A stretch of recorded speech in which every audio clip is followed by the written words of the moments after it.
Kristine Moore, Trey Lexvold, Fredrickson, Layla Berg. you must be the change you wish to see in the world. This was stated by Mahatma Gandhi.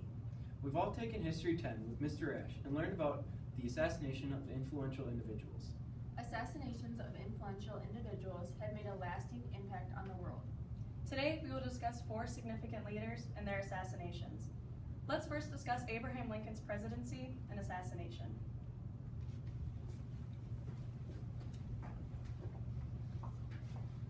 Abraham Lincoln was inaugurated on March 4th, 1861, and was America's first Republican president. His intended 8-year term was shortened to 4 years due to his murder on April 15th, 1865 by a Confederate advocate. During his 4-year terms, many controversial events were happening in America. John G. Nicolay, who served as a private secretary to the U.S. President Abraham Lincoln and later wrote his biography, A Short Life of Abraham Lincoln, in 1890, claimed that the Civil War had broke out right at the beginning of Abraham Lincoln's presidency, with him siding with the Union.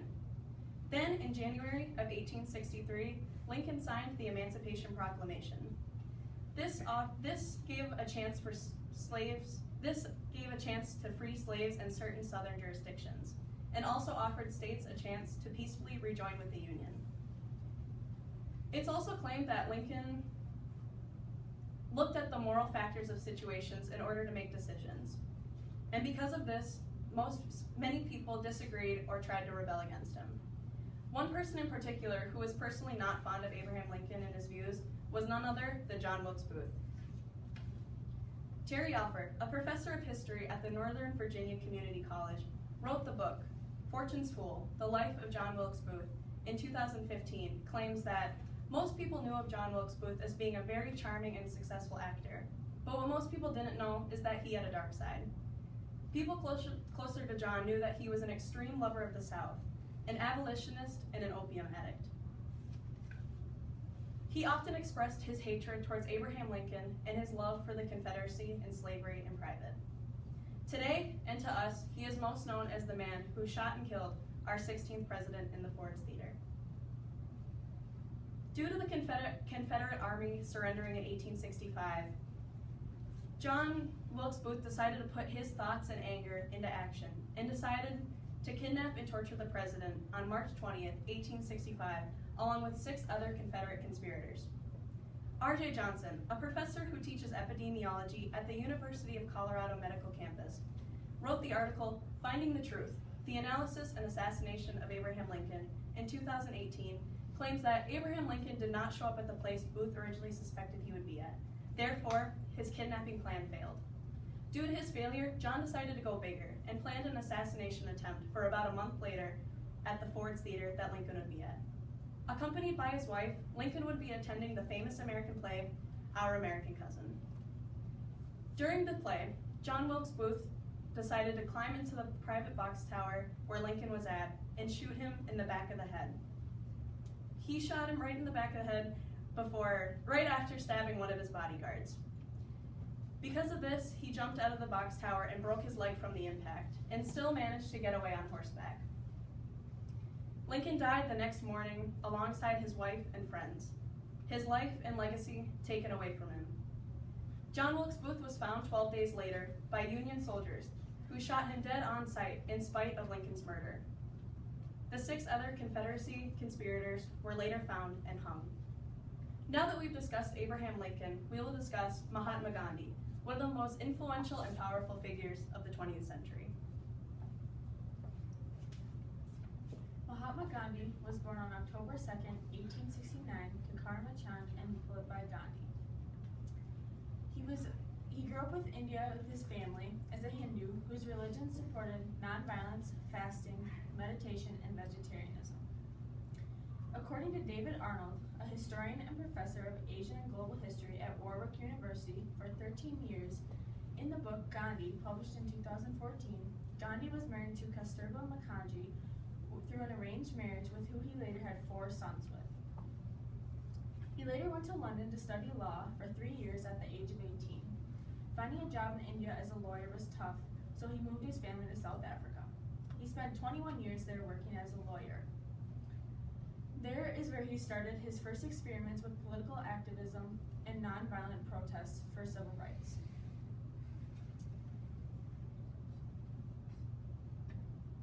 He then moved back to India and became the person mainly responsible for the person who shook India loose of the chains of British rule.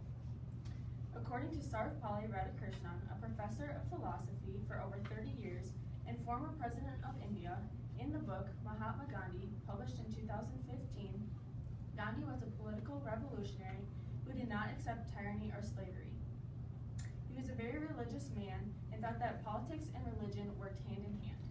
Gandhi never did serve as a prime minister, president, or member of any other government, but he did inspire many civil rights movements around the world. Even though he led people peacefully, not everyone agreed with his approach to freedom.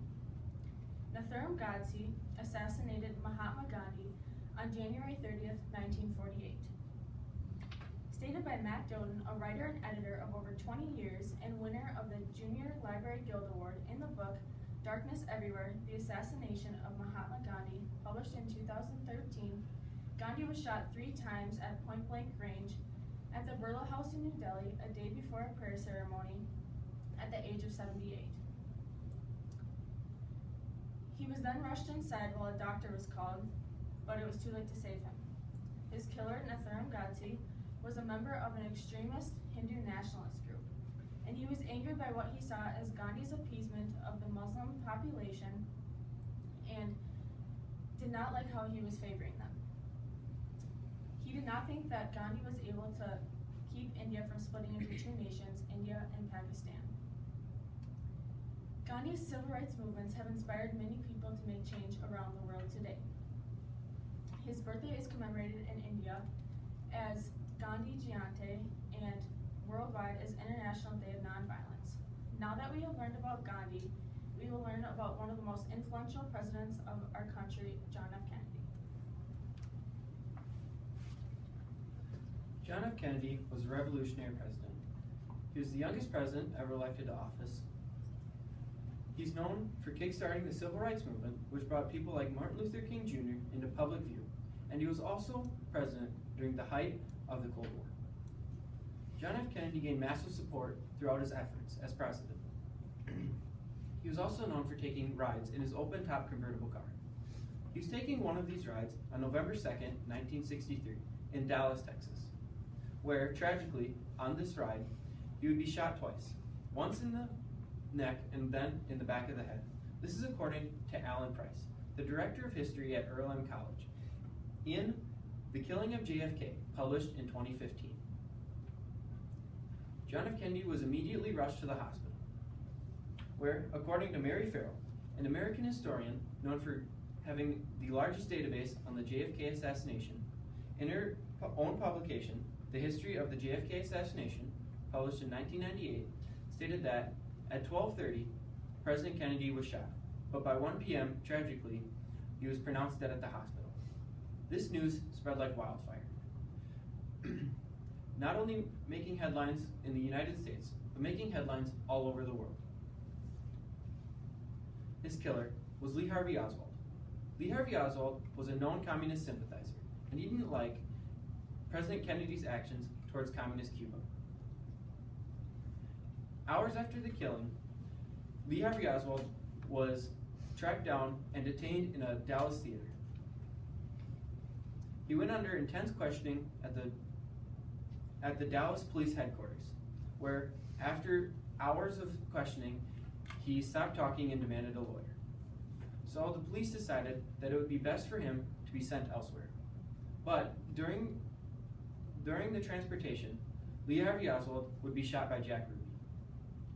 Lee Harvey Oswald suffered a shot through the abdomen, which, hours after the shooting, he would be pronounced dead in the same hospital that JFK was pronounced dead in 3 days earlier. A lot had happened in these 3 days. Vice President at the time, Lyndon B. Johnson, would be sworn in as president. The Zapruder film, the only publicly available film of the assassination, would be released, and many would mourn the death of the still very young president. Now today, over 2,000 books have been written about the JFK assassination. This is according to Gerald Posner, a lawyer and investigative journalist. In his book, Lee Harvey Oswald, and the Assassination of JFK, published in 2013. Today, we remember John F. Kennedy as one of the greatest presidents that we had. But sadly, we also know him as one of only 4 presidents to ever be assassinated while in office. John F. Kennedy should be remembered for his valiant efforts as president. Sadly, 5 short years after the assassination of John F. Kennedy, Martin Luther King Jr., another civil rights activist, would be assassinated. Martin Luther King Jr. was born January 15, 1929 to Martin Luther King Sr. and Alberta Williams King. He was born and raised in Atlanta, Georgia, with his parents and 2 siblings.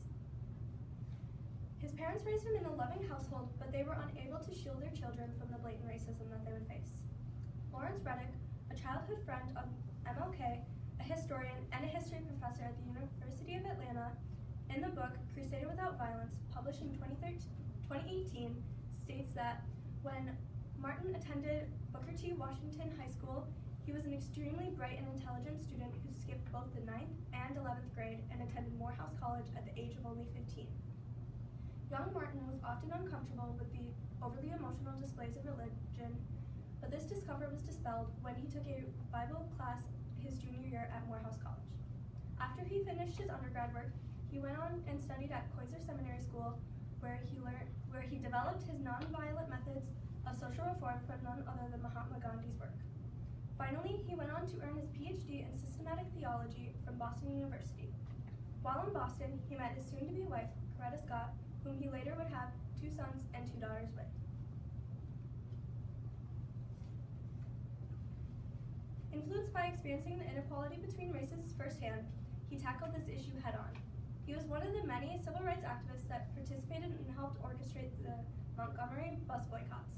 These bus boycotts were extremely successful at gaining the media's attention.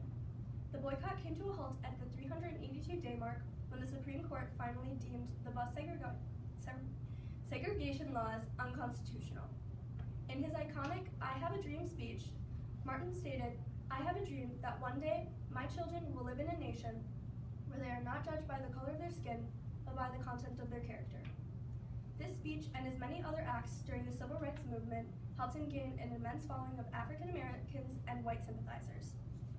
In 1964, he was awarded the Nobel Peace Prize, and when he was notified of his winnings, he declared that the $54,123 worth of prize money would go to further the civil rights movement. With all the support he had, there were still many who disapproved of this movement. Gerald Poisner, who is an American journalist and has wrote many books about critical events in history and was also nominated for a Pulitzer Prize in History, in the book his Killing the Dream, published in 2013, states that during his final years, he grew tired of attending marches, going to jail, the slow progress of the civil rights movement, and the constant threats on his life. But on April 3rd, 1968, he decided to go speak at a union labor strike in Memphis, when he ominously told the crowd, "I have seen the promised land. I may not get there with you, but tonight I want you to know, as people, we will get to the promised land." The next morning, he was standing on the balcony outside of his room at the Lorraine Motel when he was struck by a bullet from an unknown sniper's gun. His assassin was eventually apprehended after a 2-month-long manhunt that spanned 5 countries. Martin Luther King Jr. was tragically killed by James Earl Ray on April 4th, 1968. Following the sudden death of this civil rights leader, there were many demonstrations and riots protesting the sudden death, except for in his hometown of Atlanta, where they stayed peaceful in order to honor the peaceful protesting that Martin supported. His funeral was held April 9th, 1968, where 1,300 people squeezed into the small church of his hometown, while tens of thousands more listened from outside and millions more watched on their TVs.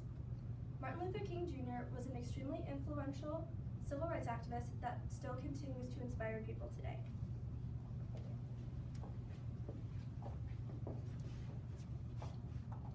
Today, we discussed 4 significant figures and their assassinations. First, Abraham Lincoln. Second, Mahatma Gandhi. Third, John F. Kennedy. And finally, Martin Luther King Jr. The assassination of influential individuals has had a lasting impact on society. As stated by Mahatma Gandhi, you must be the change you wish to see in the world. These people are viewed as an inspiration to many because of their progressive movements, in spite of those who feared their radical ideas.